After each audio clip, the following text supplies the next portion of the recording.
இந்த சீமக்கருவேல காய்களை ஆடுகள் தின்னுருது. அது பிறகு எருவா புழுக்க போடும்போது மழை பலமா பெஞ்சிச்சுன்னா முளைக்கும், சாரலுக்கு முளைக்காது.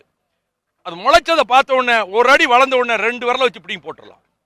இதை இதே வேலையா இருக்கணும். எங்கேயாவது முளைச்சிருக்கா போற வழியை நடந்து போகும்போது நம்ம காலில் முள்ளு தச்சிரும் முள் எடுத்து போடுறோம்ல, அது மாதிரி இளைதாக முள்மரம் கொள்க. வள்ளுவர் அழகா சொல்லியிருக்காரு, முள்ளு செடி சிறுசா இருக்கும் போதே பிடிங்கிறப்பா. நமக்காகவே சீமக்கருளைக்காகவே சொல்லியிருக்கிறார்.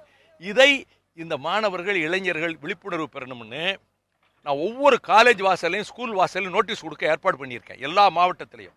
ஜட்ஜு சொன்னாரு, உங்க கட்சி தோழர்கள் இதில் ஈடுபடுத்துங்கன்னு 3 தடவை சொன்னாரு. நான் ஜட்ஜு கிட்ட சொன்னேன், ஐயா என் கட்சி அடையாளத்தையும் நான் காட்ட மாட்டேன், பொதுநல ஊழியனா நான் போய் எல்லாரையும் திரட்டி விடுதேன், மாணவர்களை திரட்டி விடுதேன்.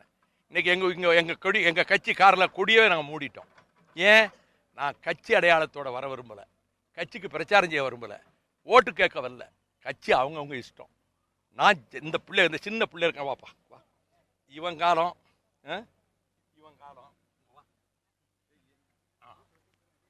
காலம் இவனுக்கு கல்யாணமாகி இவனுக்கு பிறக்கிற புள்ள காலம் தமிழ்நாடு பஞ்ச பிரதேசம் ஆயிடக்கூடாது.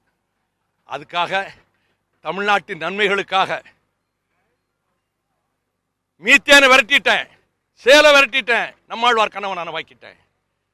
முல்லை பெரியாருக்கு 10 வருஷம் போராடினேன், ஓரளவு காப்பாத்திருக்கேன். 2000 கோடி திட்டம் நியூட்ரோ தனி ஒருவன் நான் நிப்பாட்டி வச்சிருக்கேன், தேனி மாவட்டம் அழிஞ்சிடக்கூடாதுன்னு. மதுவை எதிர்த்து தமிழ்நாடு பூரா நான் நடந்தேன். நதிகள் இணைப்புக்காக பார்லிமெண்ட்ல பில்லு நான் ஒருத்தன் தான் கொண்டு வந்தேன். எனக்கு இந்த தமிழ்நாடு தான் தெய்வம், இந்த தமிழ்நாடு தான் என் உயிர்.